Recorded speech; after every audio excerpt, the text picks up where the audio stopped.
দীর্ঘদিনের মন্দা কাটিয়ে ঘুরে দাঁড়াচ্ছে দেশের পুঁজিবাজার।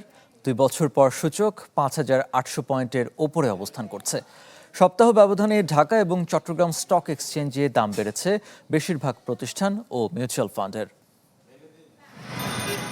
নিয়ন্ত্রক সংস্থা বাংলাদেশ সিকিউরিটিজ অ্যান্ড এক্সচেঞ্জ কমিশনের বিভিন্ন নীতিগত সংস্কার এবং বিনিয়োগকারীদের আস্থা ফিরিয়ে আনার পদক্ষেপের ফলে গতিশীলতা ফিরে এসেছে দেশের পুঁজিবাজারে।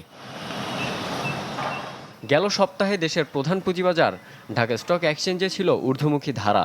দীর্ঘ ২ বছর পর ডিএসসিতে সূচক ছাড়ালো ৫,৮০০ পয়েন্টের বেশি। সপ্তাহ ব্যবধানে ডিএসসিতে লেনদেন বেড়েছে ৯০০ কোটি টাকা, সূচক বেড়েছে ১ পয়েন্ট। ২১৬ প্রতিষ্ঠানের দাম বাড়ার বিপরীতে দাম কমেছে ১৫৫টির, আর অপরিবর্তিত ছিল ১৮টির দর।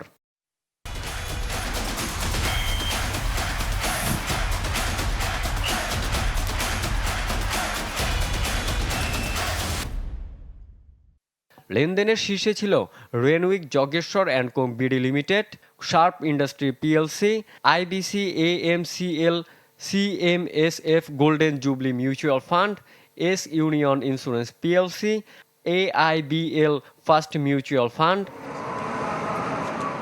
চট্টগ্রাম স্টক এক্সচেঞ্জেও ঊর্ধ্বমুখী ধারা অব্যাহত ছিল। সপ্তাহ ব্যবধানে সিএসইর প্রধান সূচক সিএসপিআই সূচক বেড়েছে ১ পয়েন্ট।